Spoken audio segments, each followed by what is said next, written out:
মহান আল্লাহ তাআলা এই পৃথিবীতে প্রত্যেকটা ইমানদার মুমিন বান্দার কাছে আল্লাহর চাওয়া আহসানু আমাল, বান্দা তোমার আমলটা যেন সবচেয়ে সুন্দর হয়।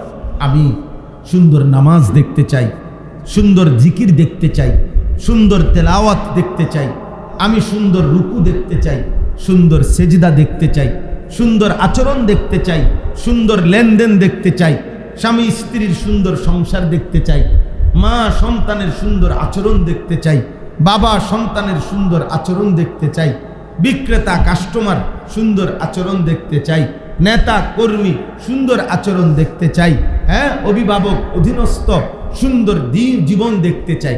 সব জায়গায় সুন্দর সুন্দর আহসান আমি আল্লাহ দেখতে চাই। এই সুন্দরের প্রতিযোগিতা, আমল কতটা সুন্দর, ইবাদত কতটা সুন্দর, জিন্দিগি কতটা সুন্দর, আখলাক কতটা সুন্দর, লেনদেন কতটা সুন্দর, পারস্পরিক আচার আচরণ চলাফেরা 24 ঘন্টা কতটা সুন্দর করা যায়।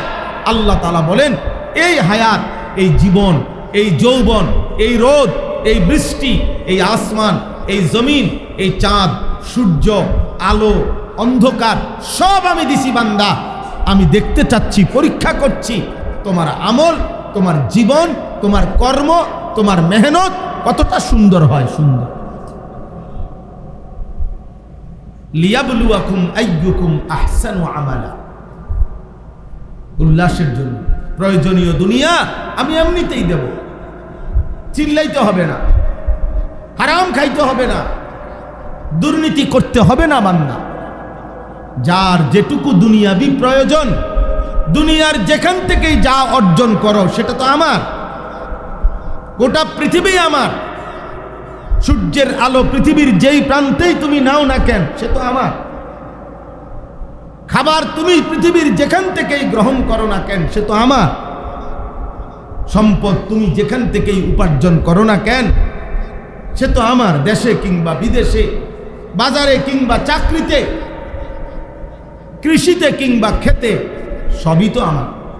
হুয়াল্লাযী জাআলা লাকুমুল আরদা যালুলান, আল্লাহ তাআলা বলেন গোটা পৃথিবী জমিন আমি আল্লাহ তোমাদের জন্য অধীনস্থ করে দিয়েছি, আমি তোমাদের অধীন করেছি। এই জমিন আমাদের ব্যবহারের উপযোগী করেছেন কে? আল্লাহ বলেন আমি করেছি, আমি করেছি। পানির মতো মাটি বানাই নাই, তাইলে তুমি দাঁড়াইবা কোথায়?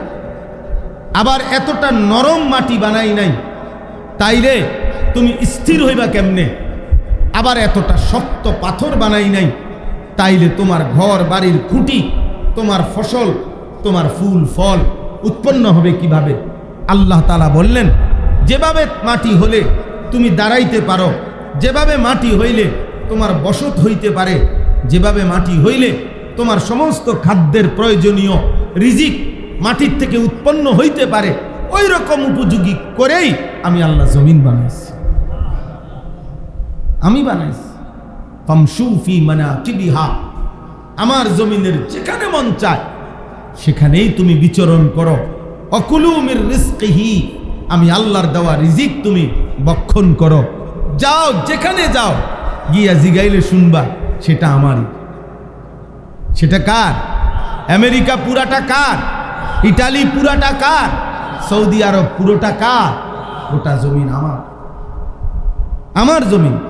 কুল হুয়াল্লাযী যারাআকুম ফিল আরদ, আল্লাহ বলেন হে নবী আপনি আমার বান্দাদেরকে বলেন আল্লাহই তোমাদেরকে সারা পৃথিবীময় ছড়িয়ে দিয়েছেন, ছড়িয়ে দিয়েছেন। কে বাংলাদেশে, কে ইন্ডিয়াতে, কে পাকিস্তানে, কে সৌদি আরবে, কে ইটালিতে, কে আমেরিকাতে। আল্লাহ বলেন আমি ছড়িয়ে দিয়েছি, আমি ছড়িয়ে দিয়েছি। মায়ের 5 সন্তান একই মায়ের পেটেই ছিল, থেকে বের হয়েছে, পরবর্তীতে আমি আল্লাহ তাআলা তাদেরকে ভিন্ন ভিন্ন জায়গায় আমি ছড়াইয়া দিছি, আমি ছড়িয়ে দিয়েছি। তো আল্লাহ তাআলা বলেন গোটা পৃথিবী আমার, তোমাকে পৃথিবীময় ছড়িয়ে দিয়েছি আমি, সব কিছু আমার। অতএব প্রয়োজনীয় দুনিয়া যার যেটুকু লাগবে আল্লাহ বলেন এটুকু আমি দেব, আমি পৌঁছাবো। তুমি এটা নিয়ে একমাত্র সাধনা, একমাত্র ফিকির, একমাত্র তোমার বুদ্ধি বিবেচনা চিন্তা কল্পনা মেহনত, রাত্র দিনের প্রচেষ্টা, শুধু এইটাই বানাইও না খাবো কি, বানামু কি, থাকবো কি, দুনিয়া ভোগ করবো কি। আল্লাহ বলে না, তুমি চেষ্টা করো, চিন্তা করো আর নাই করো। খুদার কসম আল্লাহ বলছে, বান্দা যেটুকু দুনিয়ার যা দেওয়ার আমি তা তোমাকে দেবই দেব। তুমি শুধু শুধু এত মাথাফানি করো না, তুমি এত অস্থির হয়েও না। এই কথাটাই এখানে বলছে। তুমি শুধু ফিকির করো একটাই, আমার জিন্দিগি কেমনি সুন্দর হয়, আমার ইবাদত কেমনি সুন্দর হয়, আমার আখিরাত কেমনি সুন্দর হয়, আমার বন্দেগী কেমনি সুন্দর। আল্লাহ বলে তুমি এটা ভাবো, তোমার যা লাগবে, কখন, কোন দিন, কতটুকু, আমি পৌঁছাবো। তুমি একত্রে সব দিয়া দিলে তুমি সামাল দিতে পারতা না। আমি মনে করেন আমার এখন ৪৫ বছর, ৪৫ বছর আগে যদি ৪৫ বছরের আমার ব্যক্তিগত খাওয়ার জন্য যদি আলু যা লাগবে এটা যদি আমারে দিয়া দেয়, একসাথে ৪০ বছরের আলু, আমি এটি থুমু করি। আমার ছেলে মেয়ে, বিবি বাচ্চা, ৪ জন ছেলে মেয়ে, আমি, আমার বিবি, ৬ জন মানুষ। আমরা ৬ জনের মাসিক বাজার খরচ, এই চাল, ডাল, তেল, সাবান, আদা, মরিচ, পেঁয়াজ, রসুন, আলু, এগুলা যদি আমার ৩০ বছরের একসাথে দিয়ে দেয়, এটি রাখবো কই? কথা বলে না তো? আল্লাহ তাআলা বলেন, ওমা নুনাজ্জিলুহু ইল্লা বিকাদারিন মালুম। বান্দা আমার কাছে তো সব আছে, কিন্তু আমি জমিনে নাজিল করি প্রয়োজন পরিমাণ। আমি আল্লাহর কাছে নির্ধারিত পরিমাণ, ওই পরিমাণ হিসাবে, নাইলে তোমরা সামাল দিতে পারবা না, এটা সামাল দিতে পারবা না। এখানে এই কথাটাই আল্লাহ তাআলা বলছেন, ওমা মিন দাব্বাতিন ফিল আরদ ইল্লা আলাল্লাহি রিজকুহা। আল্লাহ তাআলা বলেন, এই পৃথিবীর জমিনে, আমার এই সৃষ্টির মধ্যে যত প্রাণ, যত কিছু বিচরণ করছে, শূন্যে উড়ুক আর পাহাড়ের চূড়ায়, কিংবা জঙ্গলের গভীরে, কিংবা সাগরের তলদেশে, কিংবা সমতল ভূমিতে, যেখানে যা বিচরণ করছে, যেখানে যা নিঃশ্বাস নিতেছে, যেখানে যত প্রাণের অস্তিত্ব আছে, মানুষ হোক আর জীব হোক, জন্তু হোক আর জানোয়ার হোক, কীট হোক আর পতঙ্গ হোক, পাখি হোক আর পশু হোক, আল্লাহ তাআলা বলেন সমস্ত কিছুর পুরা হায়াতের রিজিকের পূর্ণ জিম্মাদারি আমি আল্লাহ আমার নিজের কাঁধে, আমি ফরজ হিসাবে, আমি আমার দায়িত্বে তুলে নিলাম। ফরজ হিসাবে নিলাম, ফরজ হিসাবে, হ্যাঁ, ফরজ হিসাবে নিলাম। অর্থাৎ আমি দেবই দেব। ফরজ মানে আবশ্যক, ফরজ মানে বাধ্যতামূলক। অথচ আল্লাহর উপরে বাধ্যতামূলক করার কারো অধিকার নাই। আল্লাহকে অর্ডার দেওয়ার কারো ক্ষমতা আছে? আল্লাহর উপরে আইন প্রয়োগ করার কারো ক্ষমতা আছে? কিন্তু আল্লাহ বলেন, কারো আইনে না, কারো সুপারিশে না, কারো অর্ডারেও না, কারো চাপেও না, কারো আন্দোলনেও না, আমি এমনিতেই আমার নিজের দয়ায়, আমার মেহেরবানি হিসাবে, আমার বান্দা যাতে টেনশন না করে, এজন্য আমি শক্তভাবে বলার জন্য, বুঝার জন্য আমি বললাম, বান্দা পুরা হায়াতের রিজিক সমস্ত মাখলুকাতের আমি আমার হাতে, আমার কাঁধে ফরজ হিসাবে আমি দায়িত্ব নিলাম। তাফসীরের মধ্যে আছে, একজনই বুঝেন, তাফসীরের মধ্যে আছে একজন মানুষ তার জীবনে, আমি আপনি আমাদের জীবনে আল্লাহ প্রদত্ত যত কিছু, সব কিছু রিজিক। রিজিক মানে শুধু ভাত না, রিজিক মানে শুধু তরকারি না, রিজিক মানে শুধু এই যেটা খান এইটারে কয় রিজিক না, এটা রিজিকের একটা আইটেম। আপনি আমি পৃথিবীতে হায়াতে আল্লাহর পক্ষ থেকে যা কিছু পাচ্ছি সব রিজিক। হাসি, কান্না, আনন্দ, বেদনা, রোদ, বৃষ্টি, আলো, অন্ধকার, আকাশ, জমিন, সূর্য, চন্দ্র, স্ত্রী, সন্তান, ঘর, ফসল, উপার্জন, কামাই, রোজগার, সব কিছু রিজিক। এটাই মূল কথা।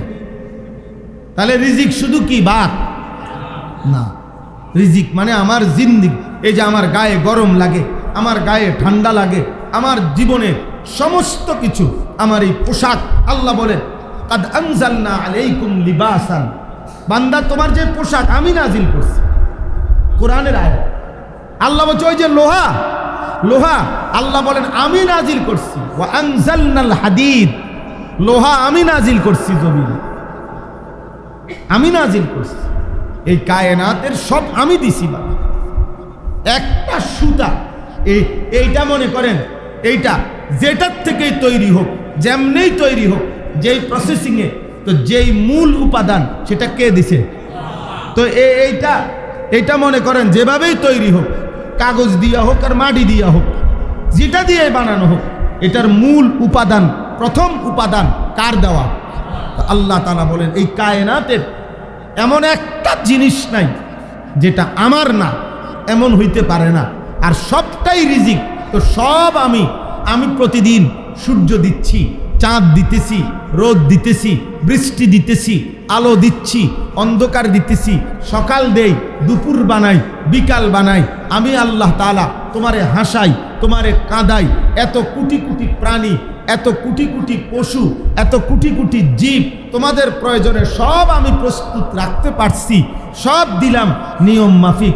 প্রতিদিন নাফরমান দুগা ভাতের জন্য, অল্প কয়টা ভাতের জন্য, একটা শুধু বিল্ডিং এর জন্য এত মিথ্যা কথা কেন বললি?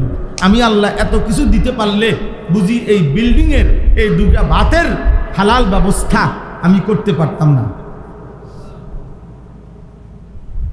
বলেন না। আমরা দুর্নীতি কইরা, আমরা যারা সুদ খায়, যারা চুরি করে, যারা ডাকাতি করে, যারা ওজনে কম দেয়, যারা হারাম খায়, এই হারামখোররা, সুদখোররা, এই কিস্তিখোর বেঈমানরা, এই নাফরমানরা, এরা সূর্যটা নিজে কিনে আনো। কথা বলে না? ওরা একটা আলোকিত ভোর বানাক, বলে আমার তো টাকা আছে, টাকার জোরে রাত 12টায় আমি বেড়া হইলে দুপুরের আলো ফুটাই দেবো। হ্যাঁ আন, তুই আন, তোর আব্বারে ডাক। সম্ভব? তো আল্লাহ তাআলা বলে তো তুমি দেখতেছো আমি চারিদিকের গোটা পৃথিবী আমি নিয়ন্ত্রণ করছি স্বাভাবিকভাবে, এর চাইতে কত বড় বড় বিষয় আমি দিচ্ছি। অল্প কয়টা ভাত, এ কিতা লইছে তরকারি, ভাত এনে বুঝতে এক টুকরা, আর কিতা করলা ভাজি আর মসুরের ডাল।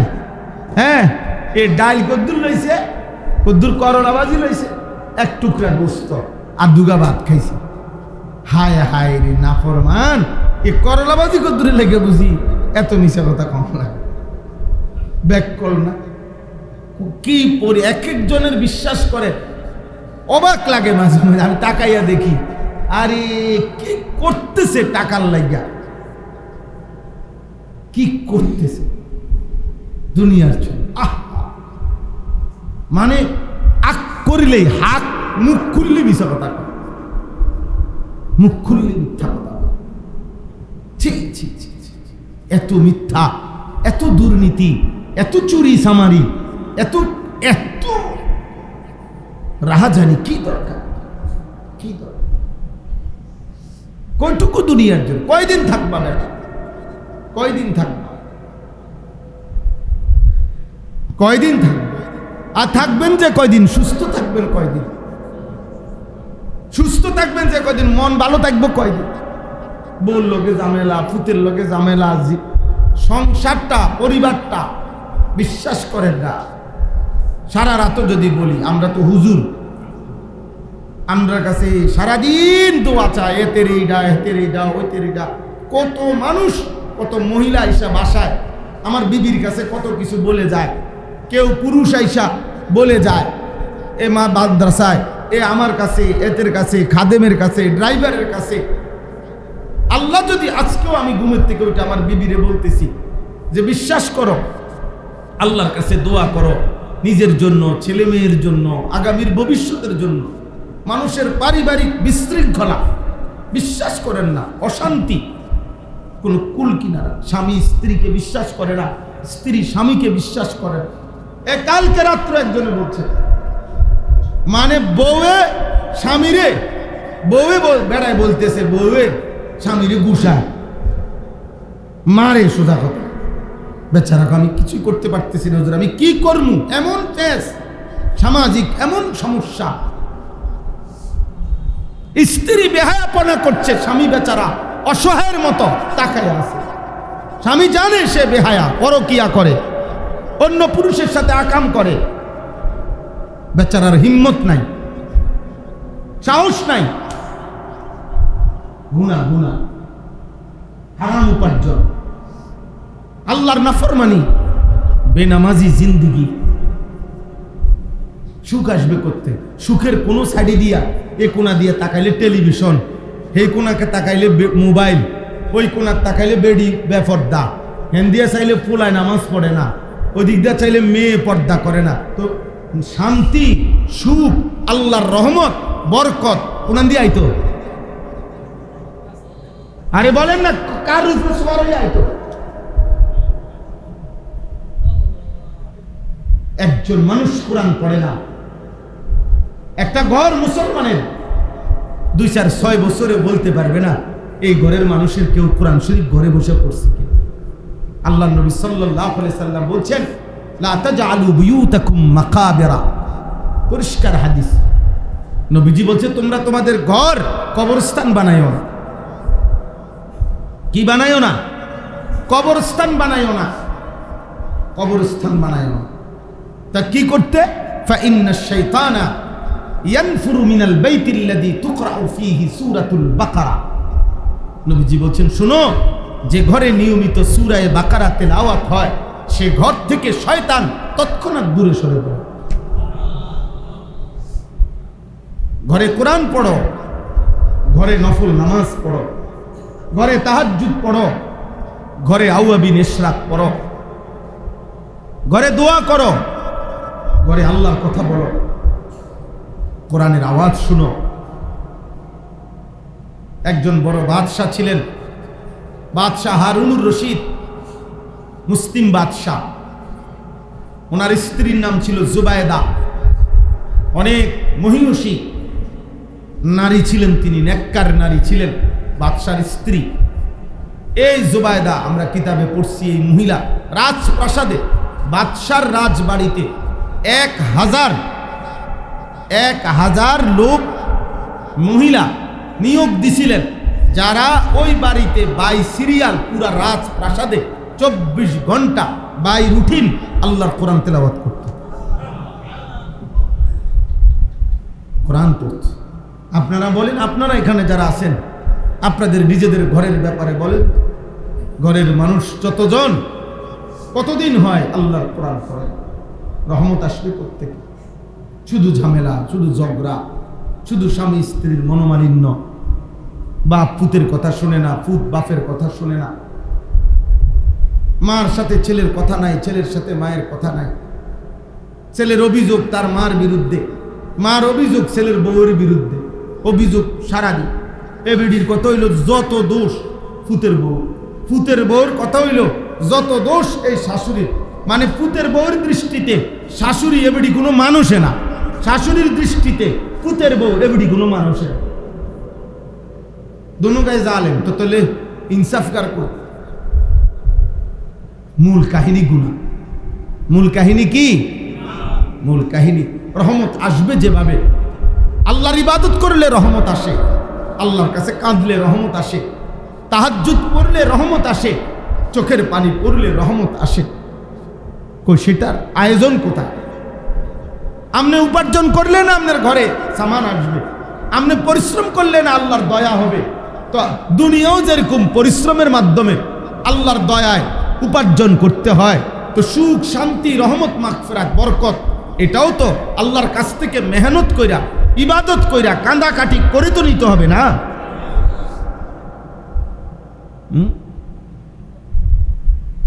বলেন না, আপনি বসে বসে বিড়ি খাইবেন আর আল্লাহ তাআলা আপনার উপরে রহমত নাজিল করবেন।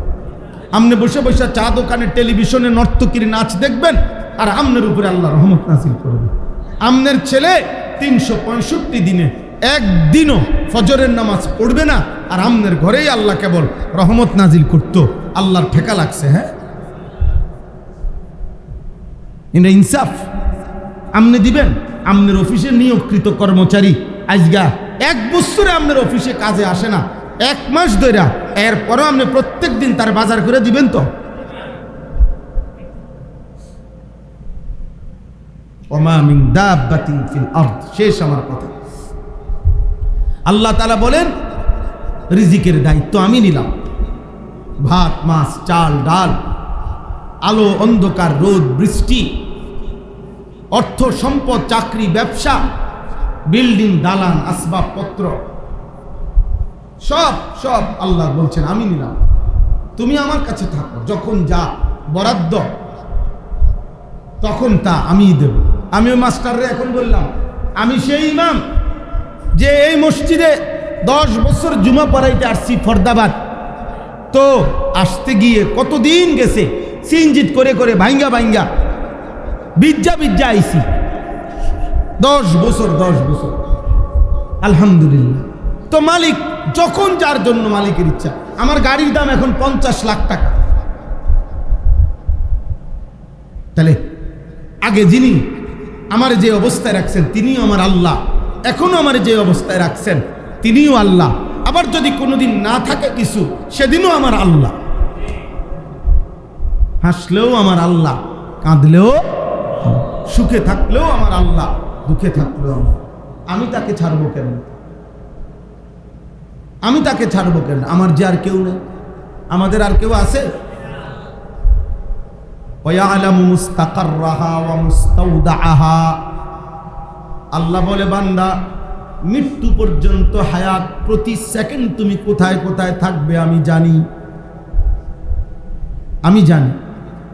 গত রাত্রে আমি খাইছি এক জায়গায়, আজকের সন্ধ্যায় খাইছি আরেক জায়গায়।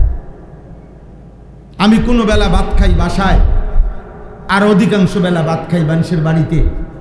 তো আল্লাহ তাআলা বলেন এই পুরা দেশ জুড়ে কখন তুমি কোথায় থাকবা, কোন বেলা, কোনখানে খাইবা, ঠিক কোন টাইমে খাইবা, আল্লাহ তাআলা বলে এটা আমার বন্টন কর। আমি জানি। ও মুস্তাউদাআহা, এবং শেষ পর্যন্ত তোমার দাফন হবে কোথায়, মৌত হবে কোথায়, আল্লাহ তাআলা বলেন আমি সেটাও জানি। অতএব মৃত্যুর মুহূর্ত পর্যন্ত তোমার শেষ লোকমা খাবার আমি তোমার কাছে পৌঁছাবো। তুমি ঘাবড়াইও না বান্দা, শুধু শুধু আমার থেকে ছেড়ে দিও না, আমারে ছেড়ে দিও, বরং আমার জন্য দুনিয়া ছেড়ে দাও, আমার জন্য গুনাহ ছেড়ে দাও। হ্যাঁ, মান তারাকা শাইআন ইত্তিকা আল্লাহ আযজা ওয়া জাল আ'তা আল্লাহু খায়রাম মিনহু। নবীজি বলেন আল্লাহর ভয়ে যে দুনিয়ার কিছু ছেড়ে দিল, আল্লাহ তাকে তার চাইতে কোটি গুণে খায়ের, উত্তম আল্লাহ তাকে নিজ হাতে দিয়ে দিল। হ্যাঁ, হযরত ইমাম হাসান, এই যে হাসান হুসাইন রাদিয়াল্লাহু তাআলা আনহুমা, বড় জনের নাম কি? হাসান। মা ফাতেমা রাদিয়াল্লাহু তাআলা আনহার বড় ছেলের নাম কি? হাসান। এই হাসান রাদিয়াল্লাহু তাআলা আনহু আলী রাদিয়াল্লাহু তাআলা আনহুর ইন্তেকালের পরে উনি খলিফা হয়েছিলেন, 5ম খলিফা হয়েছিলেন উনি। আলী রাদিয়াল্লাহু তাআলা আনহুর শাহাদাতের পরে 6 মাস তিনি খলিফা ছিলেন। হযরত হাসান 6 মাস পরে তিনি স্বেচ্ছায় হযরত মুআবিয়া রাদিয়াল্লাহু তাআলা আনহুর হাতে গোটা মুসলিম রাষ্ট্রের খেলাফত দিয়ে দিছিলেন। বলছিলেন চাচা যান, আপনি আমার চাইতে দক্ষ, অভিজ্ঞ, আপনি ইসলামী খেলাফত পরিচালনা করেন, আমি মানুষের সুন্দর পরিচালনার জন্য রাষ্ট্রের খেলাফতের আপনার হাতে তুলে দিলাম। আমি আমার ন্যায্য পাওনা ছেড়ে দিলাম, আমারই পাওনা, আমি খলিফা, কিন্তু আমি আপনার হাতে দিয়ে দিলাম। আমরা কিতাবে পড়ছি, আজীব কথা শুনেন। এই হাসান রাদিয়াল্লাহু তাআলা আনহু নবীজির কলিজার টুকরা নাতি, আল্লাহর সন্তুষ্টির জন্য তখনকার সময় যেতটুকু মুসলিম খেলাফত ছিল অতটুকু ছেড়ে দিছে, ত্যাগ করছে। কার জন্য? নবীজি বলছে, আবু দাউদ শরীফের হাদিস আছে, নবীজি বলছেন শেষ জামানার যে মাহদি আসবে, শেষ জামানায় একজন ইমাম আসবে কিনা? মাহদি। আর আল্লাহর নবী বলছে কম পক্ষে 9 বছর বা 7 বছর তিনি কমপক্ষে আল্লাহর পুরা জমিনে গোটা পৃথিবীতে ইসলামের খেলাফত তিনি পরিচালনা করবেন।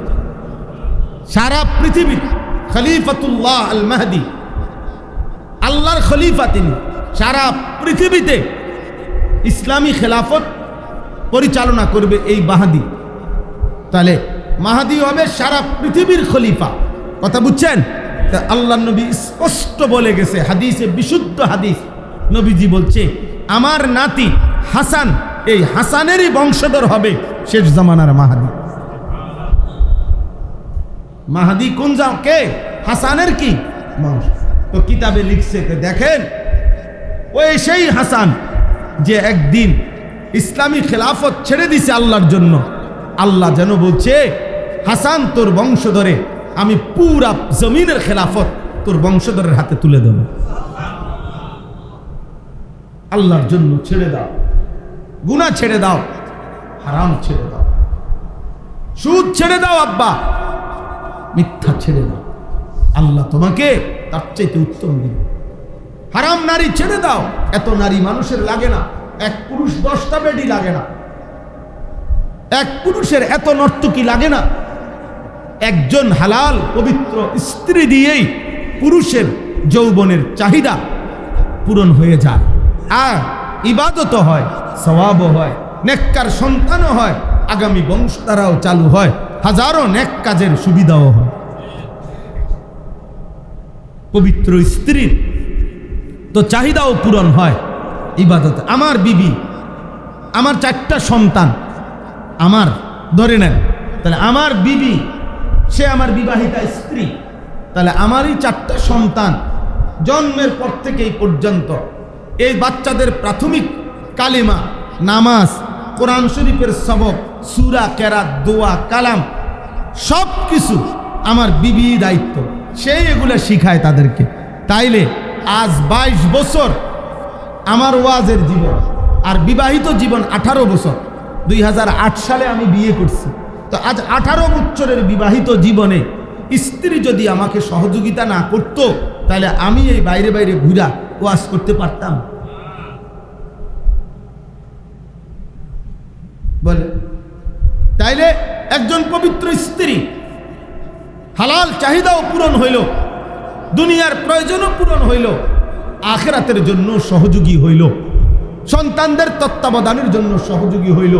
কিন্তু বেশ্যার কাছে, নর্তকীর কাছে, মোবাইলের উলঙ্গ নারীর কাছে, রাস্তার বেপর্দা নারীর কাছে, সিনেমার নর্তকীর কাছে, নাটকের নর্তকীর কাছে একটা যুবক বলুক, একটা মানুষ বলুক, সে তার থেকে কি নিবে? বলেন না মৌলানা, সে কি নিবে? হ্যাঁ,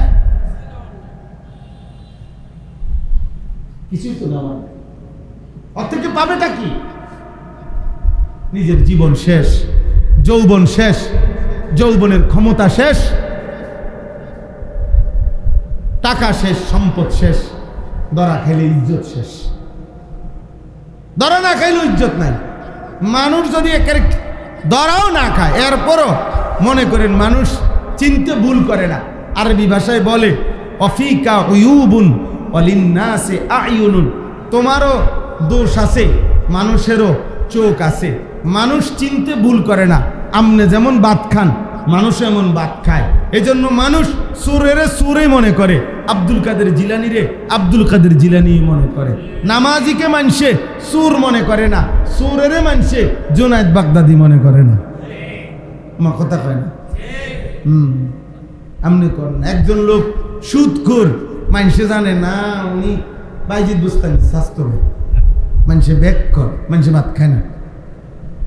হ্যাঁ, আমনের চুল, আমনের চেহারা, আমনের নামাজ নাই, সেজদা নাই, আল্লাহ নাই, খুদা নাই, নামাজ নাই, দিন নাই, বিড়ির গন্ধে কাছে যাওয়া যায় না। মানুষে আমনের মনে করে আল্লাহু আকবার, মাশাআল্লাহ, চাচা একের বাইজিদ বুস্তামিয়ে না, মানুষে বুঝছে না। আমনে বিড়ি খান, মানুষে বুঝছে বাইজিদ বুস্তামি। আমনে চা দোকানে টেলিভিশন দেখেন, মানুষে আমনের বাপ দিয়ে আছে জুনায়েদ বাগদাদি। হ্যাঁ, মানুষে ব্যাক কর, মানুষে বেউকুফ। আপনি যা, মানুষ বুঝেও তা। কথা বলেন না? আমি যা, মানুষ বুঝেও কি সততা চাই, নীতি চাই, আন্তরিকতা চাই। আখেরাত দরকার, আখেরাত দরকার, আখেরাত দরকার, আখেরাত দরকার। কুল্লুম ফি কিতাবিম মুবিন। আল্লাহ বলেন আমার এই গোটা সৃষ্টি জগতের সমস্ত মখলুকাতের যাবতীয় কিছু আমি তাকদীরের মধ্যে আসমান জমিন সৃষ্টির 50,000 বছর আগেই লৌহে মাহফুজে 7 আসমানের ঊর্ধ্বে আমার কুদরতি কলম দিয়ে লিখে ফেলেছি।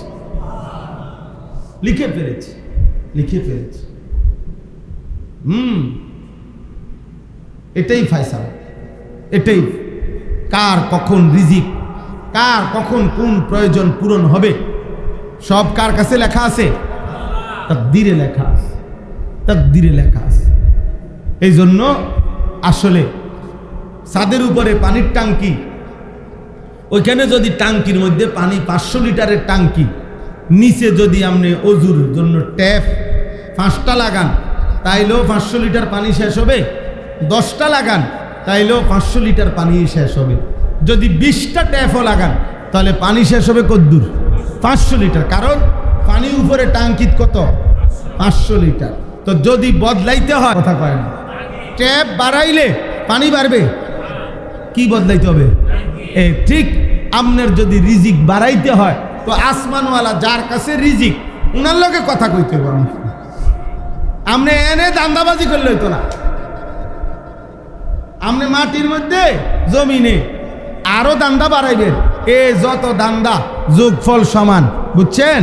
12 রে 6 দিয়া, মানে 12 রে 2 ভাগ করলে 6 6, 12 রে 4 ভাগ করলে 3 3 4, 12 রে 3 ভাগ করলে 4 4 4, কথা বুঝছেন? 12 রে যদি 2 ভাগ করেন আপনার, তাইলে 2 2 করে আপনার 6 ভাগ যদি করেন তাহলে 2 2 করে 12, 12 রে যদি 12 ভাগ করেন তাহলে 1 1 1 করে 12, ফলাফল কত? ফলাফল 12। ও ফলাফল শেষ পর্যন্ত আপনি দূরে আইছে, যে দূর আপনার জন্য রিজিক। আপনি মনে করছেন আরে এনতে 30,000, হেনতে 10,000, ওনতে 20,000, এই মিললে হইল 30 আর 20 50, এনে 10 60, 60,000, 3টা কর ব্যবসা করো না, 60,000 আইছে। আল্লাহ বলছে না বান্দা, বিশ্বাস করো, তুমি যদি 60,000ই তোমার বরাদ্দ থাকতো তো এনে বইও 60,000ই। এইটা মাস্টার যদি বুঝে, আল্লাহ সবাই বুঝার তৌফিক দান, আল্লাহ কবুল করে নেন। তাইলে বললাম, অর্থাৎ আল্লাহ তাআলা আমাদের জন্য সবকিছু কি করে রাখছেন? নির্ধারণ করে রাখছে। আল্লাহ তাআলা বলেন 100টা চুল এদিক সেদিক হবে। ইন্নার রিজকা লা ইয়াতলুবুল আবদা কামা ইয়াতলুবু আজালাহু। এই হাদিসটাই পড়ছিলাম। নবীজি বলেন, আমার উম্মত শোনো, নিশ্চয়ই প্রত্যেক মানুষের মৃত্যু তাকে যেমন তালাশ করে নেয়, প্রত্যেক মানুষের বরাদ্দকৃত রিজিক এভাবে তাকে তালাশ করে নেয়। মৃত্যুকে কেউ ডাকতে হয় না, মৃত্যু তোমাকে নিজেই খুঁজে নেয়, রিজিকও তোমাকে খুঁজে। আমার ছোট মেয়েটা 4.5 বছর, তো এখন যে রুফালি আম প্রত্যেক দিন দুপুরে হয় অথবা রাত্রে আমি আমার মেয়ের সাথে বৈশা প্রতিদিন, প্রায় প্রতিদিন 2টা 4টা আম কাইটা খাই। মানে আমি কাইটা দিলে ওই খায়, আমরা দুজনে, আমি আর আমার ছোট মেয়ে মিল্লা খাই বাসা। ও বৈশা থাকে আমার লাগে যে আব্বুর লগে আম খাইব। তাইলে এখন প্রতিদিন সিস্টেম হলে এই যে বড়াটা একটা যদি সে খায় তো হে কয় আব্বু এটা আমনের, তো ঠিক আছে আমার সিরিয়াল, তো এরপরেরটা হের সিরিয়াল, এরপরেরটা আমার সিরিয়াল। কিন্তু অধিকাংশ সময় হেই বন্টন করে যে আব্বু এটা আমনের, কিন্তু আমি খাইতে লাগলে বড়া একটু মুখে দিলে কয় না আব্বু আমি এটাও আমিও খামো, এটাও আমি খামো। তো ঠিক আছে নে মা, নাও তুমি খাও। তাহলে আল্লাহ তাআলা যেন বলতেছে, আনিস তুমি ভাবছিলা এই বড়া তোমার না, এক কোনা দিয়া এক কামড় হয়তো তোমার, বাকিটা তোমার মেয়ের।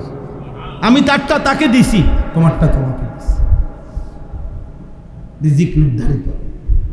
রিজিক কি?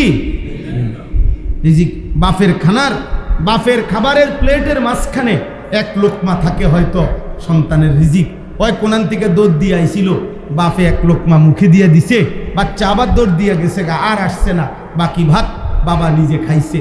আল্লাহ যেন বলছে পুরা প্লেটের সবগুলো ভাত তুমি মনে করছিলা তোমার জন্যই নিছিলা, মাঝখানে এক লোকমা তোমার সন্তানের রিজিক আমি পৌঁছায় দিলাম, বাকিটা তোমার রিজিক। সব কোথায় ফায়সালা? শেষ কথা হলো আহুয়াল্লাযী খালাকাস সামাওয়াতি ওয়াল আরদা ফি সিত্তাতি আইয়ামিন ওয়া কানা আরশুহু আলাল মা। আল্লাহ তাআলা বলেন, এটা এমনি বুঝবেন এক কথায়, এই পৃথিবীতে প্রথম সৃষ্টি আল্লাহর কি ছিল? মানে আল্লাহ তাআলা প্রথম উপরে ছিল আরশ, তার নিচে ছিল পানি, মাঝখানে খালি। উপরে আরশ, সাত আসমানেরও ঊর্ধ্বে, আর নিচে পানি, মাঝখানে খালি। আল্লাহ তাআলা বলেন এই পানির উপরে আরশ আর এই মাঝখানের খালি জায়গায় 6 দিনে আমি আল্লাহ 7 আসমান ও জমিন আমি বানাইছি। হুয়াল্লাযী খালাকাস সামাওয়াতি ওয়াল আরদা ফি সিত্তাতি আইয়াম, 6 দিনে বানাইছি। আসমান ও জমিন আমি আল্লাহ সৃষ্টি করেছি। ওয়া কানা আরশুহু আলাল মা, তখন আমি আল্লাহর আরশ ছিল পানির উপরে। তাহলে বোঝা গেল আসমান জমিন সৃষ্টির আগেই এই দুইটার অস্তিত্ব ছিল। উপরে ছিল আরশ, নিচে ছিল কি পানি, মাঝখানের ফাঁকা জায়গায় আল্লাহ বলেন আমি আসমান ও জমিন সৃষ্টি করেছি 6 দিনে। কয় দিনে? প্রশ্ন হলো আল্লাহ চাইলে কুন ফায়াকুন, আল্লাহ যদি বলে হও, সাথে সাথেই হয়ে যায়। সেই আল্লাহ 6 দিনে সৃষ্টি করলেন কেন? একদিন কি করলেন? আল্লাহ বলে বান্দা তোমার আমি খুব ভালোবাসি, আমার বান্দার জন্য আমি আল্লাহ অত্যন্ত যত্ন করে, আমার বান্দার মায়ার জন্য আমি নিজ হাতে এই আসমান ও জমিন 6 দিনে থাইমা থাইমা থাইমা থাইমা দেখে দেখে আমার মনের মতো করে আমার বান্দার জন্য এই কায়নাত আমি সাজাইছি। এখন প্রশ্ন হইল এত সুন্দর দুনিয়া কেন সাজাইলেন? এই কথাই আল্লাহ বলছে লিয়াবলুয়াকুম আইয়ুকুম আহসানু আমালা, আমি তোমাকে পরীক্ষা করার জন্য আমার এই সাজানো দুনিয়ায় সব কিছু কোম্পানি বলে দিছে যে আপনারে আমি এখানে নিয়োগ দিলাম, এই যে এখানে আপনার অফিস, এই রুম আপনার জন্য 12 ঘন্টা 24 ঘন্টা কর্মচারী আছে, পানি লাগবে, যা লাগবে ওই দিবে, এসি চলতেছে, আপনার জন্য সব কিছু প্রয়োজন রেডি। আপনি শুধু আমার কোম্পানির কেমনে উন্নতি হয় আপনি এটা খেয়াল করবেন। আর শাজিমের মালিক আল্লাহ বলে বান্দা গোটা পৃথিবী আমি তোমার জন্য সাজাইছি, গোটা পৃথিবীর সব কিছু আমি যথাসময়ে তোমার কাছে পৌঁছাবো। শুধু তোমার থেকে আমি চাচ্ছি তোমার ওযু, গোসল, নামাজ, রোজা, হজ, যাকাত, জিকির, তেলাওয়াত, পাক নাফাক, হালাল হারাম, তোমার জিন্দেগিটা আখিরাতের আলোকে যেন সুন্দরভাবে গঠন হয়, আমল যেন সুন্দর হয়, এই পরীক্ষাটাই আমি তোমার কাছে চাচ্ছি। বাকি দুনিয়া আমি সৃষ্টি করছি, আমি তোমার কাছে পৌঁছাবো। তুমি শুধু ইবাদতের ফিকির করো। এই যে বুঝছেন বুঝছেন, না বুঝলে কোনো অসুবিধা নেই, আমনে পাত্তা না দিলে কোনো অসুবিধা নাই। আমনের আগেও বহু নাফরমান পাত্তা দেয় নাই, অসুবিধা নাই। যে অনুগত কিংবা অবাধ্য কেউ আর পৃথিবীতে নাই। মজার ব্যাপার হইল এতে কোনো টেনশন নেই, কথা বোঝেন নাই। অনুগতরাও পৃথিবীতে নাই, অবাধ্যরাও কি নাই। আজ থেকে 300 বছর আগের নেককাররা এখন কোথায়? আজ থেকে 300 বছর আগের নাফরমানরা এখন কোথায়? আবু বকর ওমর এখন কোথায়? আবু জাহেল আবু লাহাব এখন কোথায়? ফেরাউন কোথায়? মুসা কোথায়? ইমানদারও কবরে, নাফরমানও কি কবর। কাজে অসুবিধা নেই, কারো জন্য কেউ আটকাবে না, কেউ কাউরে ঠেকাইতে পারবে। প্রত্যেকের মৃত্যুই তাকে এসে নিয়ে যায়। সেজদা কিংবা নাফরমানি, আনুগত্য কিংবা অবাধ্যতা, হালাল কিংবা হারাম, পাক কিংবা নাফাক, জীবন শেষই হোক। সুখ কিংবা দুঃখ, রাজপ্রাসাদ কিংবা কুড়ে ঘর, ক্ষমতা কিংবা ক্ষমতাহীন, নেতা কিংবা কর্মী, ইমাম কিংবা মুসল্লি, সকলকেই চলে যেতে হবে কোথায়? কবর। ওয়ালা ইন কুলতা ইন্নাকুম মাবউসুনা মিন বাদিল মাউত লা ইয়াকুলান্নাল্লাযীনা কাফারু ইন হাদা ইল্লা সিহরুম মুবিন। আল্লাহ বলেন, হে বন্ধু, মনে রাখবেন, যখনই আপনি নাফরমান, পাপী, অবাধ্য, এই একটু দুনিয়া জাগরে আমি দিছি, দুনিয়া পাইয়া যারা উল্লাস করে, আল্লাহ বলে আখেরাত বলে, আপনি যখনই তাদেরকে বলবেন, হে ভাই, এখানেই শেষ না, আবার একদিন হাসরের মাঠে মৃত্যুর পরে আমাদেরকে উঠতে হবে, আল্লাহ বলেন, দেখবেন মুখে বলুক আর নাই বলুক, অথবা বলুক, দেখবেন প্রত্যেক বেঈমানের বক্তব্য এটাই যে হুজুর বা নবী অথবা আলেম এগুলা সব তোমাদের জাদু ছাড়া, তন্ত্রমন্ত্র ছাড়া, তোমাদের বানোয়াটি কথা ছাড়া আর কিছু না। হ্যাঁ, আমি যা দুনিয়া ভোগ করতেছি, এভাবে আমার উপরে কোনো বিপদ আসবে না, আমার উপরে কোনো মুসিবত আসবে। আল্লাহ তাআলা বলেন, নাফরমানের মূল বক্তব্য মূলত সে ভিতরে ভিতরে এটাই লালন করে, মুখে অনেকে বলে, অনেকে বলে, অনেকে বলে, অনেকে বলে। এই যে যেই সমস্ত লোক হারাম খায়, এ তার কলিজার ভিতরে কি? আখেরাতের ভয়। আখেরাতের ভয় থাকলে হারাম খায় কেমন? যেই লোক একদিনও ফজরের নামাজ পড়ে না, এই মুনাফিক মার্কা মুসলমান, এই নাফরমান, তার কলিজার ভিতরে কি? আখেরাত আছে। হ্যাঁ, আখেরাত থাকলে সে নামাজ পড়ে না। যে হারাম খায়, তার কলিজার ভিতরে আখেরাত নাই, হয়তো মুখে স্বীকার করে না, মুখে বলে না আর কি, আর কেউ বলে ফেলে, ও হুজুর, হুজুর গো, সব কথা ধরে চলন যেত না। আরে অন যে যুগ, ইতান বুজুর্গি লইয়া বইয়া থাকলে হইতো না। আরে সুবহানাল্লাহ, উনার ইবলিস বলে গেছে যে এই যুগে আর বুজুর্গি নাই, এই যুগে সব সিটারি।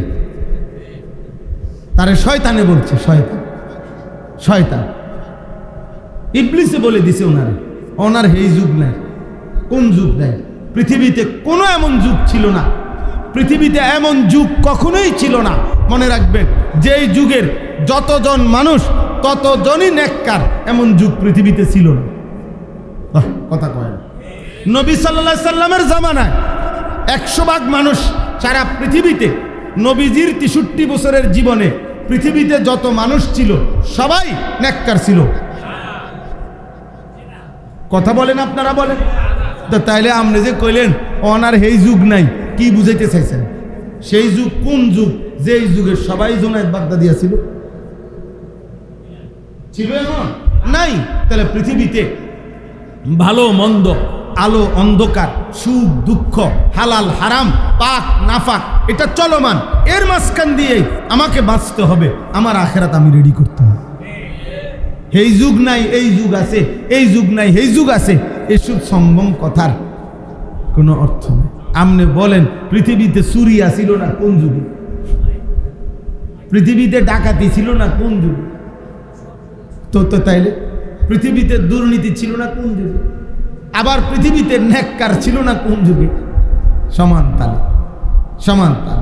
হাদিসে আছে, জন্য নবী সাল্লাল্লাহু আলাইহি সাল্লাম বললেন, এমন একটা সময় আসবে, শেষ, যেই সময়ে আল্লাহর এই জমিনে আল্লাহ আল্লাহ এই নাম বলবে, আল্লাহর নাম, এমন একজনও থাকবে না।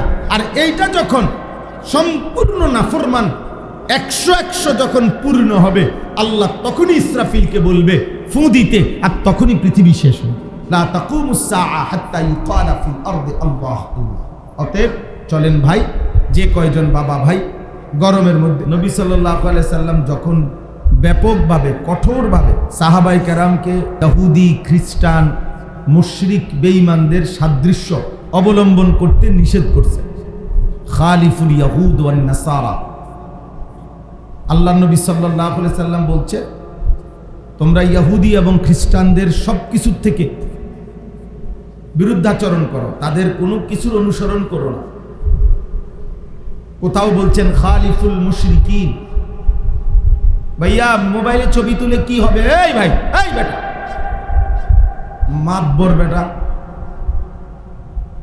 একটা বাপ লইয়া দাঁড়াইছে একবারে, বিশাল মাতবর, তাই ফালতু কোথাকার।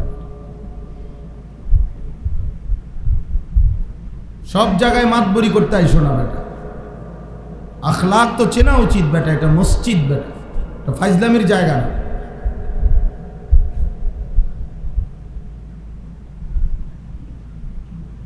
একটা অসভ্যতা বেঈমান আমাদেরকে ধরায় দিছে, আর পাগল মাতাল বানায় দিছে ছেলেপেলে, যে যখনই এটা মানায় না না মানায় কিচ্ছুর দরকার না, তোর মনে কইলেই ছবি উঠে। এটা মানুষ হোক, গরু হোক, ছাগল হোক, হুজুর হোক, পাবলিক হোক, ল্যাংটা মানুষ হোক, আপনি দেখবেন একটা ল্যাংটা মানুষও যদি থাকে এর ছবি উঠানোর মতো পাগল পাই। অসংখ্য প্যান্ট ফিন্দিনা মানুষ পাইবেন যে হে ল্যাংটা মানুষের ছবি তুলতেছে। আশ্চর্য দেখি, একটা গাড়ি অ্যাক্সিডেন্ট করে মনে করেন একটা সবগুলো যাত্রী মরে গেছে, এমন অসংখ্য অসভ্য পাইবেন হেরা ভিডিও করতেছে, অথচ মানুষগুলো সব কি মরে যাচ্ছে। একটা গাড়ি পুড়ে যাইতেছে মনে করেন, আপনি দেখবেন অসংখ্য বর্বর ওরা ভিডিও করতেছে, ওদের কাছে খুব মজা লাগতেছে, লাইভ চলতেছে, সারা বিশ্বের মানুষের দেখাইতেছে দেখেন একটি বাস কেমনে পড়ে, একটা মানুষ কেমনে মরে, দেখেন সবাই দেখেন, এটা খুব আনন্দের বিষয়, সবাই দেখেন, আমার মোবাইলে লাইভ চলতেছে। একবার আপনার সীতাকুণ্ড কন্টেইনারে ডিপুতে আগুন লাগছিল আরো 7-8 বছর আগে। তখন এই ডিপু আগুন, এক একটা কন্টেইনারের তেল ফাইটা ফাইটা, মানে আগুন, তীব্র আগুনে এক ছেলে, সব পত্রিকা আসছিল, ভিডিও করতেছিল লাইভ। এই অবস্থায় যে বেখেয়ালে আগায় গেছে আগুন, আগুন টান দিয়া একদম ভিতরে ঢুকায় ফেলছে, একদম পুরো ছাই হয়ে গেছে, পুরো ছাই হয়ে গেছে। এই জন্য ভাইয়া এটা বোঝা উচিত, তোমরা যেমন নওজোয়ান ছেলে পেলে কোনো জীবনের কোনো উদ্দেশ্য নেই, জীবনটা একটাই আত্মপূজা, মানে নিজের মনের চাহিদার পূজা। নিজের চাহিদা, আমার ইচ্ছা, এটাই আমার খোদা, আমার মনের ইচ্ছা, আমার মনে যা চায় তাই করব আমি। এখানে বিধান কি, শরীয়ত কি, আল্লাহ কি, রসুল কি, দিন কি, এটা আমার জানার বিষয় না, আমার মনের ইচ্ছাই আমার খোদা। এটা কোরআনে বারবার আছে কথা, এটা আল্লাহ তাআলা স্পষ্ট বলছে যে তার মনের ইচ্ছাকে নিজের খোদা বানায়। আল্লাহ বলছে ও জানোয়ার, ইনহুম ইল্লা কাল আনআম, আল্লাহ বলছে সেই ব্যক্তির পরিচয় আর কিছুই নয়, শুধুই জানোয়ার, যার মনের ইচ্ছা। হাসে কেন? আমার মন চাইছে। কাঁদেন কেন? আমার মন চাইছে। এখানে দাঁড়ায় রয়েছো কেন? আমার মন চাইছে। এই মিয়া, মানুষের কষ্ট হইতেছে, চিল্লাইতেছো কেন? এই আপনার অসুবিধা কি? আমার মন চাইছে, আমি চিল্লাই। এই মেয়েটা পিছনে হাঁটতেছো কেন? আমার মন চাইছে, আমার মন চাইছে। জোরে জোরে সাউন্ড দিয়ে গান শুনতেছো কেন? আপনার অসুবিধা কি? আমার মন চাইছে। এই সকল কিছুতে কি উত্তর একটাই, কি? আমার মন চাইছে, আমার মন চাইছে। আল্লাহ কোরআনে বলছেন এই মনের চাওয়া যার খোদা, সে জানোয়ার অথবা তার চাইতে নিকৃষ্ট। ইনহুম ইল্লা কাল আনআম বাল হুম আদাল্লু সাবিলা, হয়তো জানোয়ার অথবা তার চাইতে নিকৃষ্ট। এটা খুব খেয়াল, প্রত্যেক মানুষ এক সুতা, একজন বিবেকবান বিচক্ষণ মানুষ এক গ্লাস পানি খাওয়ার সময়ও সে চিন্তা করে এখানে আমার নবী সাল্লাল্লাহু আলাইহি ওয়াসাল্লামের সুন্নাত। সাহাবায়ে কেরাম এভাবে খেয়াল করতেন, তাকায় থাকতেন নবীজির দিকে, যে নবী সাল্লাল্লাহু আলাইহি ওয়াসাল্লামের জিন্দেগি কেমন। এটাই মূলত জীবন। আমরা মুসলমান, আমাদের জীবন প্রতিনিয়ত গঠন করা, এটাই আসলে আমাদের মূল ডিউটি। হুজুরে হুজুরের ওয়াজ করে, শ্রোতা শ্রোতার মতো চলে, ইমাম আসে ইমাম যায়, বক্তা আসে বক্তা যায়, খতিব আসে খতিব যায়, কিন্তু হুজুর হুজুরের মতো পাবলিকের মতো, এটার নাম ইসলাম না। এই বলা, এই ব্যবস্থাপনা, এই সব কিছুর মাকসাদ ইসলাহ।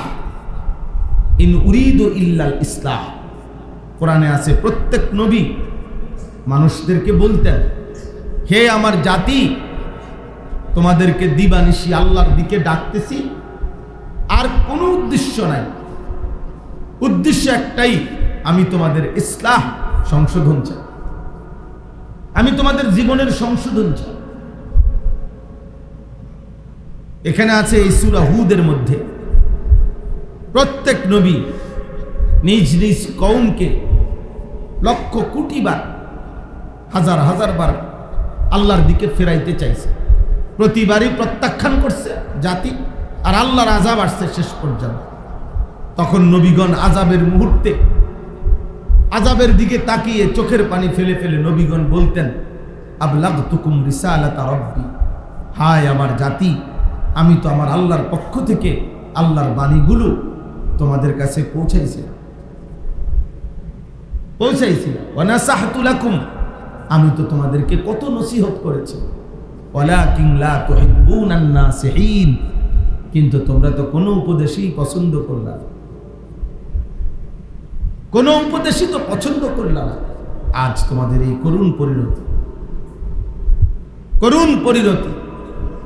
নূহ আলাইহিস সালাম তাকায়া দেখছেন ওনার জাতি শেষ হয়ে গেছে। হুদ আলাইহিস সালাম তাকায়া দেখছেন ওনার জাতি শেষ হয়ে গেছে। এই নবী হুদ একজন নবীর নাম, যার কওমের নাম ছিল কওমে আদ জাতি। হযরত নূহ আলাইহিস সালামের পরে এই পৃথিবীতে মানুষ সৃষ্টির ইতিহাসে আল্লাহ তাআলা সবচেয়ে শক্তিশালী, সুঠাম, লম্বা, মজবুত দেহের অধিকারী বানাইছিলেন এই আদ জাতিকে। তাদের দুইটা বংশধর, একটা হলো আদ, একটা সামুদ। এই দুই জাতিকে আল্লাহ তাআলা, মানে একই বংশধর, তারা দুইটা শাখা আর কি, স্বাস্থ্যদের তো ভাই এরকম। তো এরা এই পৃথিবীতে আল্লাহ তাআলা তাদের চাইতে বেশি শক্তিধর আর কাউকে বানায়। কোরআনে আছে, তারা বলতো মান আসাদ্দু মিন্না কুওয়া, তারা বলতো আমাদের চাইতে শক্তিতে বেশি এই সৃষ্টি জগতে কে আছে, এভাবে অহংকার করত। হুদ আলাইহিস সালাম কত ডাকছে, কত ফিরাইতে চাইছে, কুফরি করো না, শিরিক করো না, মানুষের উপরে জুলুম করো না, আল্লাহর নাফরমানি করো না, কোনোভাবেই তারা বুঝতে চেষ্টা করে, কোনোভাবেই। বারবার নবীকে বলছে যে তোমাকে আমরা মিথ্যাবাদী মনে করি, কখনো বলছে তুমি বোকা, আমরা তোমাকে বোকা মনে করি, আহম্মক তুমি। নবীগণ বলতেন যে না, আমি বোকা না, আমি রাসূল। ইয়া কওমি লাইসা বি সাফাহা, হে আমার জাতি, আমি নির্বোধ নই, আমি নির্বোধ নই। ওয়ালাকিন্নী রাসূলুম মির রাব্বিল আলামিন, আমি রবের পক্ষ থেকে রাসূল, তোমরা আমার কথা শোনো। কোনোভাবেই শুনে না। শেষ পর্যন্ত আল্লাহ তাআলা একদিন আযাব দিছে। কাদ ওয়াকা আলাইকুম, আল্লাহ নবী হুদ জানায় দিছে আল্লাহর আযাবের ফয়সালা হয়ে গেছে, আযাব আসতেছে। আযাব শুরু হইছে 7 রাত্রি 8 দিন এক টানা ওই জাতির উপরে আল্লাহ তাআলা ঘূর্ণিঝড় দিছে। কোরআনে আছে এক টানা 7 রাত, 7 লায়ালিন ওয়া 8 আইয়াম, 8 দিন, 7 রাত 8 দিন, 1 সেকেন্ড ঘূর্ণিঝড় বন্ধ হয়। কি মনে করে আযাবটা কেমন ছিল? তাফসীরের মধ্যে আছে এক এক মানুষ এত লম্বা লম্বা বিশাল দেহি, 40 হাতের মতো লম্বা, শূন্যে উঠা ডিগবাজির মতো খাইতে খাইতে আসার খাইয়ে খাইয়ে পড়ছে, তসনস করে দিছে আল্লাহ। কোরআনে আছে, আল্লাহ বলেন ইন্নাহুম কানু কওমান আমিন, আহা তারা বড় অন্ধ জাতি ছিল। আমি আল্লাহ তাআলার কুদরত, আমার নিয়ামতের ন্যূনতম কদর করে নাই, ফলে তারা মূলত ছিল চোখ থেকেও অন্ধ, আমিন, অন্ধ জাত। এই জন্য নাফরমান মূলত অন্ধ, পাপী মূলত অন্ধ। ওয়ালাকিন লা তুহিব্বুনান নাসিহিন, পাপী মূলত নসিহত পছন্দ করে না। কোন পাপী চায় না তাকে কেউ গুনাহ থেকে ফিরাক, কারণ পাপীর কথা হলো আমার পাপের সাথে যদি কেউ উল্লাস দেয়, তাল দিতে পারে, আমি আছি তার লগে, তেও আছে আমার, ওই আমার বন্ধু। ফেরাইতে চাইলে বিরক্ত হয়, ফিরাইতে চাইলে বিরক্ত। এই পৃথিবীতে দেখবেন সর্বযুগে হক্কানি, রব্বানি, মুত্তাকি, আল্লাহ ভীরু আলেম যারা মানুষকে আল্লাহর দিকে ফেরাইতে চায়, তাদের দুশ্মনী বেশি থাকে, তাদের প্রতি মানুষের দুষ্ট লোকের আক্রোশ বেশি থাকে। এই বেঈমান বলেন, মুশরিক বলেন, ইহুদি, খ্রিস্টান, নাস্তিক, মুরতাদ, ইসলাম বিরোধী যত চক্র সারা পৃথিবীতে, তারা কি মনে করেন ষড়যন্ত্র যে করে এই সুদখোর ঘুষখোরের বিরুদ্ধে? কি মনে হয়? মনে করেন হেরা হ্যাগো বিরুদ্ধে ষড়যন্ত্র করে? যেই সমস্ত নারী বেহায়া, বেপর্দা, যেই ছেলে খারাইয়া মতে, তার বিরুদ্ধে ষড়যন্ত্র করবো কি? হেতে তো হের লগেই আছে,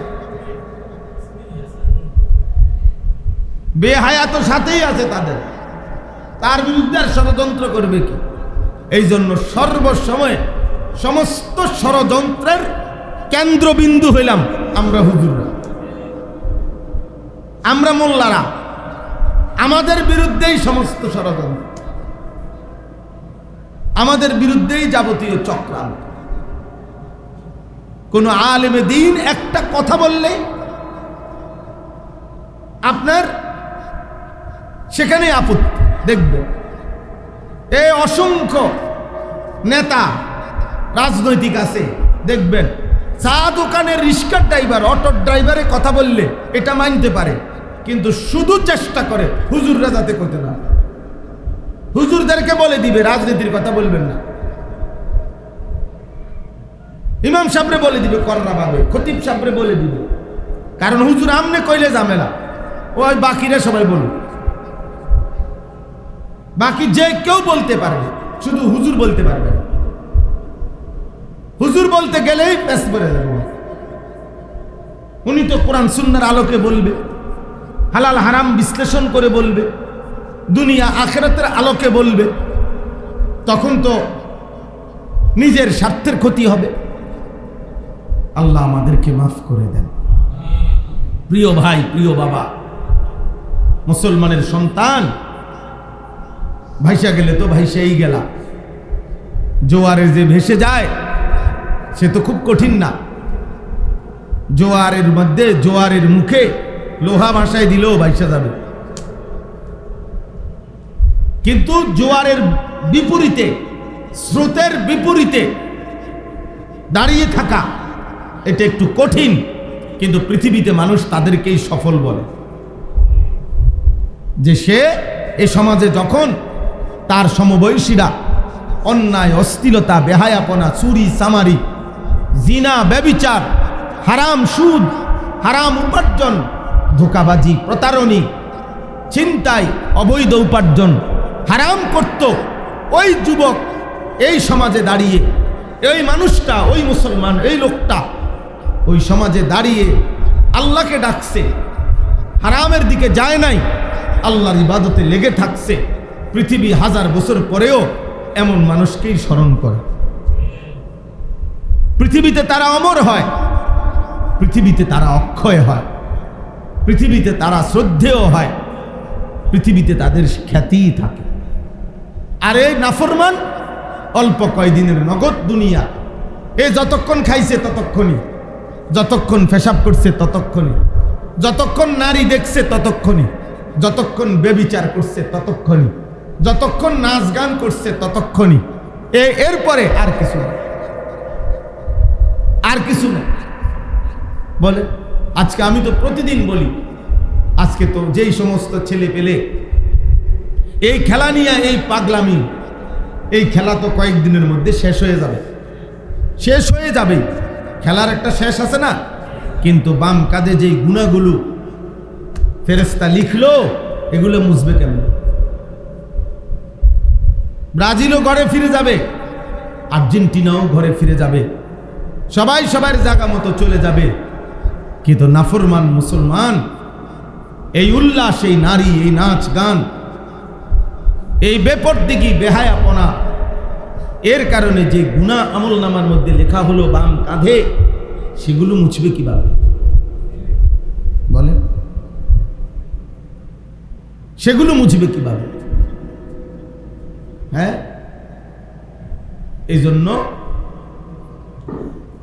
আল্লাহ আল্লাহ আল্লাহ আল্লাহ আল্লাহ, আমরা প্রত্যেকের আমাদের এটা বোঝা উচিত। আমাদের এই সমস্ত ইসলাহি মাহফিল বছরের পর বছর আপনাদেরকে বলা, একজনকেও উদ্দেশ্য একটাই, আখিরাত মনে করান। আমরা মুসলমান, আমরা ইমানদার, আমাদের জীবনের মূল উদ্দেশ্যই আখিরাত। আমাদের জীবনের মূল উদ্দেশ্যই ইবাদত। শুধু ইবাদত না, সুন্দর ইবাদত, আহসানু আমালা। শুধু ইবাদত না, শুধু নামকে ওয়াস্তে ইবাদত। নবীজি বলছে ফজরের নামাজ পড়ে না সে মুনাফিক। মুনাফিক একেবারে বিশুদ্ধ হাদিস। হ্যাঁ, হযরত আব্দুল্লাহ ইবনে মাসউদ বলতেন, নবীজির জামানায় মসজিদের জামাতে আসতো না ওই ব্যক্তি। নবীজির জামানায় উনি বলছেন, সাহাবী বলেন, আমরা বুঝতাম মসজিদে জামাতে নামাজ পড়ে না ওই ব্যক্তি কানা মুনাফিকান বাইয়িনুন নিফাক, যে প্রকাশ্য মুনাফিক, সেই ব্যক্তি ছাড়া নবীর জামানায় আর কেউ মসজিদের জামাত মিস করত না। হাদিস মিয়া হযরত আব্দুল্লাহ ইবনে মাসউদ বলেন, মসজিদের জামাত মিস করত কেবল ওই মুনাফিক যে বাইয়িনুন নিফাক, যার মুনাফিকি প্রসিদ্ধ হয়ে গেছে, স্পষ্ট হয়ে গেছে যে এটা কাট্টা মুনাফিক, এটা যার নামে সিল পড়ে গেছে, ও সে ছাড়া বাকি সব মুসলমান পুরুষ মসজিদের জামাতে নামাজ পড়ে। আল্লাহ আমাদেরকে হেফাজত করে, আল্লাহ আমাদেরকে হেফাজত করে। প্রিয় বাবা, আজ জোর করেই বলা উচিত, আজকে তোমাদেরকে টেনে ধরা উচিত। আমাদের সন্তানদেরকে টেনে ধরার কেউ নাই, অভিভাবক নাই, বাপ থাইকাও নাই, মা থাইকাও নাই, যার কারণে ছেলে খেলে বেড়ে বেহাল। এই কারণে আল্লাহ আমাদের সবাইকে, শুধুমাত্র আমার কথার এই শেষ কথা, আমাদের জীবন আখিরাত। আমাদের জীবন কি? আখিরাত, ইবাদত। আমরা মুসলমান, আমাদের জীবন শুধু কামাই রোজগারি না। কামাই রোজগারি আমাদের জীবনের একটা প্রয়োজনীয় অংশ, এটা আল্লাহই আমাদের জন্য পৌঁছাবেন। যে মনে রাখবেন একটা শেষ কথা, এটা হাদিস তাফসিরে আছে, যে আপনি যদি বলেন সব আল্লাহই দিবে তো আমি বইয়া থাই, না না, সিস্টেম হলো তাকদির আছে। আল্লাহ বলছে সব কিছুর তাকদির আছে, এটা বলছে কিনা? এই তাকদিরটাই এটা। আমনে পরিশ্রম করবেন, এবড়া বইয়া থাকবো, এবড়া পরিশ্রম করবে, এবড়া বইয়া থাকবো। আপনি সুস্থ থাকবেন, উনি অসুস্থ থাকবে। আপনি ব্যবসা করবেন, উনি চাকরি করবে, উনি ফসল করবে। আল্লাহ তাআলা আপনার আমার একটা সেকেন্ডের নড়াচড়াও কি করবেন, এটাও তো তাকদিরে লিখে রাখছে। আপনি আর উল্টা করবেন কেমন? আপনার বাপও তো করতে পারত। আপনার জন্য তাকদির যদি থাকে 10 বছর 30 বছর কর্ম, তা আপনি শুয়ে থাকবেন কেমনে? আপনার জন্য যদি তকদিরে থাকে 30 বছর পঙ্গু, প্যারালাইজড, অসল, আপনি কাম করবেন কেমনে? বুঝেন নাই কথাটা? অতএব এক কর্ম বলেন আর অবসর বলেন, সবই তাকদির। যে কর্ম করে সেও তাকদিরের হিসাবে, যে অবসর সেও তাকদিরের হিসাবে। কাজেই সব কিছু আমাদের আল্লাহর পক্ষ থেকে। আমাদের দায়িত্ব ইবাদত, আমাদের দায়িত্ব সুন্দর আমল। আল্লাহ আমাদেরকে তৌফিক দান করেন। কুল্লুম ফি কিতাবিন মুবিন ওয়াহুয়াল্লাযী খালাকাস সামাওয়াতি ওয়াল আরদা ফি সিত্তাতি আইয়াম في 6 أيام وكان عرشه على الماء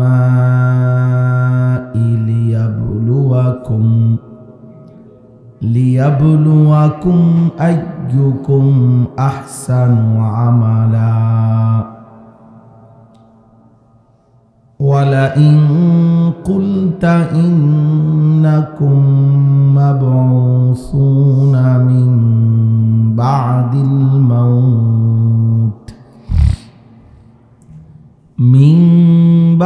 الموت ليقولن الذين كفروا إن هذا إلا سحر مبين صدق الله مولانا العظيم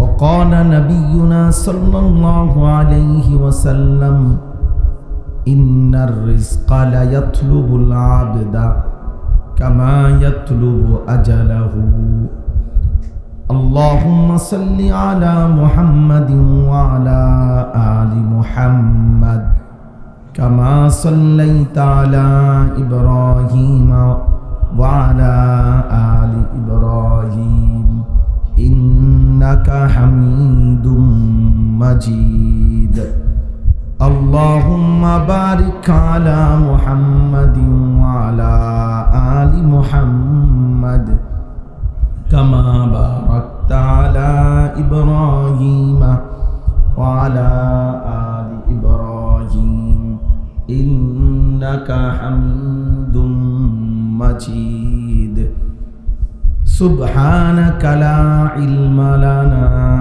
إلا ما علمتنا إنك أنت العليم الحكيم আলহামদুলিল্লাহ আল্লাহ পাক রব্বুল ইজ্জত জুল জালাল ওয়াল ইকরামের ফজল করম রব্বুল আলামিনের ইহসান মেহেরবানি দয়া আল্লাহ তাআলা আমাদেরকে আজ 25 জুন 2026 রোজ বৃহস্পতিবার বিবাড়িয়া জেলা বাঞ্ছারামপুর উপজেলাধীন ফরদাবাদ উত্তর সরকার বাড়ি বাইতুন নূর জামে মসজিদের উদ্যোগে আজকের এই ইসলাহি মাহফিলে আল্লাহ তাআলাই আমাদেরকে আসবার বসবার আল্লাহর জন্যই জমা হওয়ার তৌফিক দান করেছেন আলহামদুলিল্লাহ।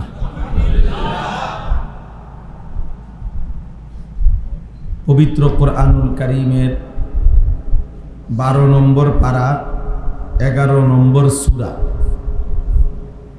সূরাটির নাম হচ্ছে সূরা হুদ। এই সূরার 6-7 এই দুইটি আয়াত আমি এই মাত্র তেলাওয়াত করেছি। ইনশাআল্লাহ অল্প একটু সময় আমরা এই দুইটি আয়াতকে সামনে রেখে সামান্য কিছু কথা আরজ করতে চাই। আল্লাহ তাআলা আমাদেরকে তৌফিক দান করেন। আশপাশের মসজিদে আজান হলে উঠাউঠি করার দরকার নেই, আমরা এখানেই সবাই ইনশাআল্লাহ এশার নামাজ জামাতের সাথে পড়ব। সামান্য একটু দেরি করে, ধরেন 20-25 মিনিট সময়, একটু সময় দেরি করে এরপর আপনাদেরকে ওযুর সময় দেওয়া হবে। ইনশাআল্লাহ আমরা একসাথেই এশার নামাজ পড়ে বের হব। আল্লাহ তাআলা আমাদেরকে তৌফিক দান করে।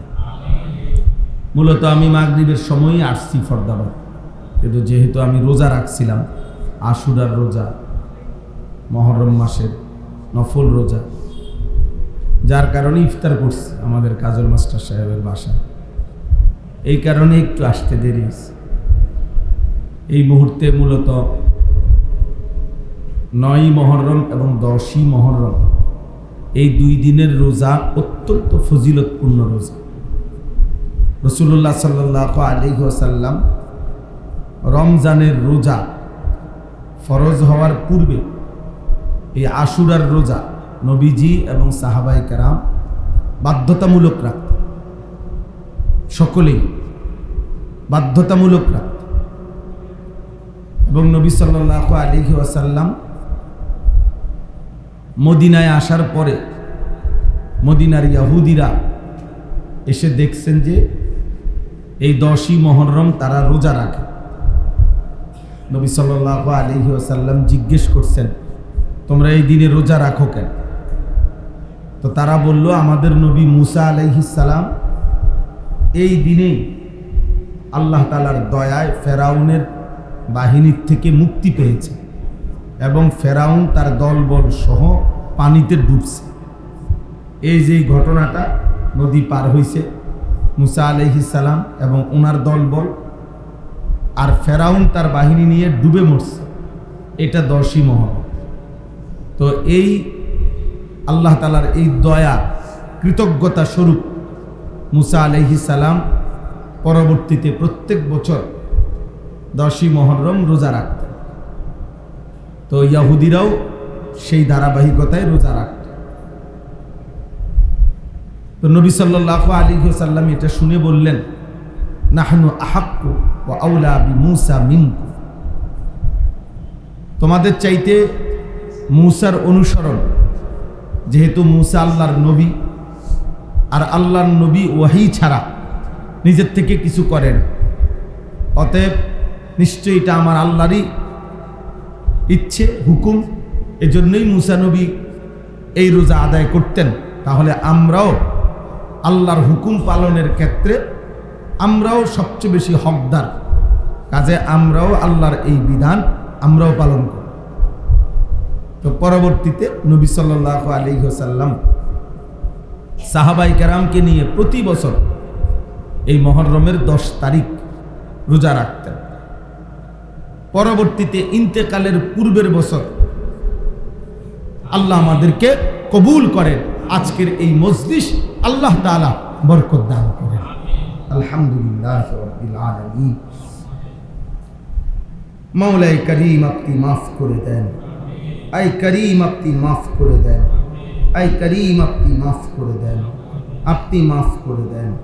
আগামী জীবন সুন্দর করে দেন, ঈমান আমল দান করেন, নামাজি বানিয়ে দেন, চরিত্রবান বানিয়ে দেন।